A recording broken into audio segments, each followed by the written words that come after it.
What a great day to say welcome to Australia. My name is Aidan. I'm glad to be here to give you some advice for your life in Australia. Today, I'm going to talk about three different types: academic, vocational, and community. Let's go. Hey, 你好, are you writing an essay? essay 是我真的打不来的。No worries, I will give you some useful tips to help you. There are three parts in an essay: introduction, body paragraph, and conclusion. Introduction is the first part and can always capture the reader's attention. Therefore, in the introduction, try to state your problem clearly and create your thesis statement. In your body paragraph, pattern structure is the most efficient way to write. P stands for point. Explain your point and come up with concept related to a thesis statement. E stands for evidence. Provide some examples to support your argument. Always remember, the example you choose should be very close to your concept. T depicts technique. Identify techniques used in your text and explain their effect. A denotes analysis. Analyze the impact of the evidence and techniques. Also say how they work together to support the topic. L implies link. Link your points to your concept. After planning and arranging your main ideas and major details, begin writing your body paragraphs. The number of paragraphs depends on the topic's complexity, inclusiveness, and your purpose for writing.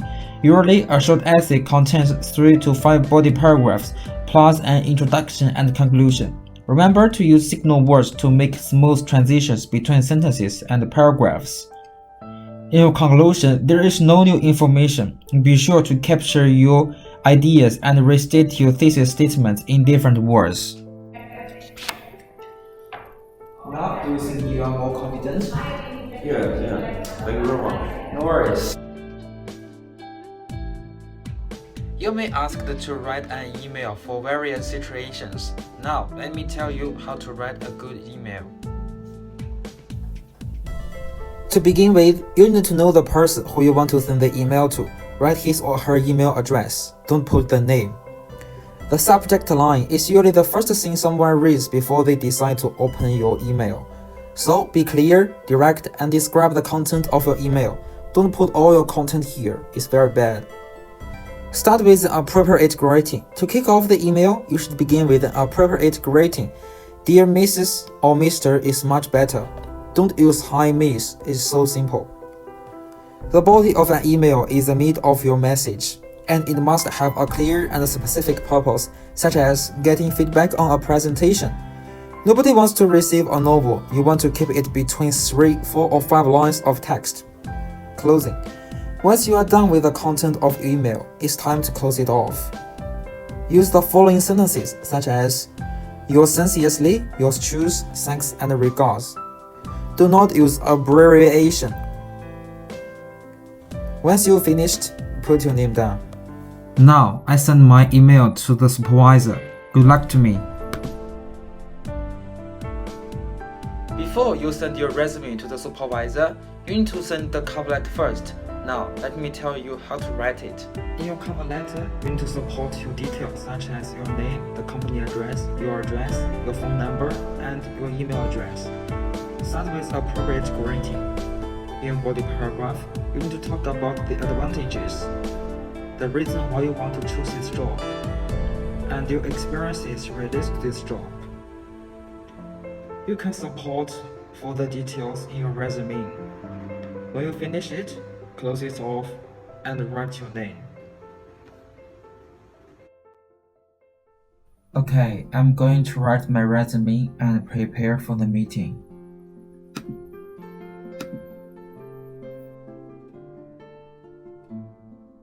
Resume is the most important thing if you try to find a satisfied job.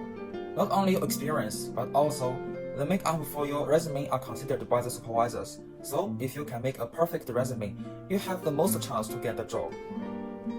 A good resume should include the following things: your personal information, a list of main skills, opening statement, try to summarize your achievements. Your work experiences is the most important thing. Your educational qualification, certificates and license, Better plus a reference. If you want, you can put your photo here. It's not compulsory. Pay attention to that. Always remember who is your target audience and who will read your resume. Clearly know what they are looking for.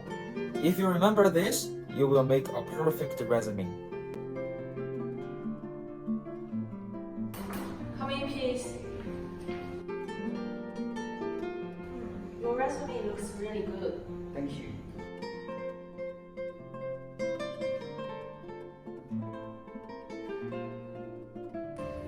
Thank you. No worries. How can you do well in your interview? I will give you some helpful advice. First, search the information for the company as much as you can. To know yourself as well as the enemy is the first step to win. Second, prepare for the common questions, such as introduce yourself, what is your advantages, and why you want to choose this job. Third, speak with the right body languages. Dress appropriately, use eye contact, give a firm handshake. All these points can leave a good impression to the interviewers. Good luck to you. Sometimes you have to fill out a form. Now, let me teach you how to fill it properly. When you write your name, you should follow the order. For this one, you should write last, first, then middle name. For address, you need to write your suburb, your state, and your avenue. It's better to write your postcode. When they support options like this, you should know which symbol you should use, dot, cross, or tick.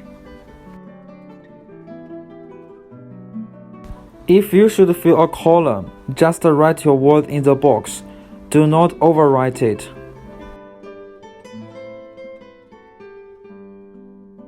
We might see advertisements everywhere. They try to use good images and discounts to engage us to buy their products. If you are a beginner driver, you must know the traffic signage in Australia that helps you to keep safe and makes convenience. There are three main signs in the roads. They are regulatory signs, warning signs, and walk zone signs. First, regulatory signs. Regulatory signs tell you what you must do or must not do according to the law. The regulations posted on these signs advise you about speed limits, the direction of traffic, turning restrictions, parking restrictions, etc. Warning signs. Warning signs tell you about conditions on or near the road ahead. They warn you about the possible hazards or changes in roadway conditions. They are posted before the condition, so you have time to see what is ahead, decide how you should respond, and slow down or change your travel path. Walk zone signs. Walk zone signs are normally diamond-shaped like warning signs, but they are orange with black lettering instead of yellow with black lettering. These signs identify maintenance, constructions, or utility areas with workers or equipment may be on or near the roadway. Stay alert and slow down when you see these signs. Turn on your headlights when traveling through a walk zone, no matter what time of day.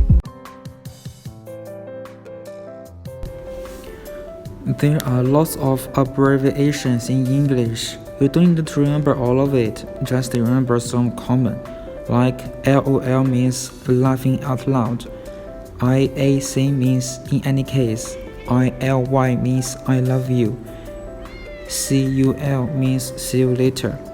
Some abbreviations use the pronunciation of the number to replace the pronunciation of the words, such as today, tomorrow, tonight.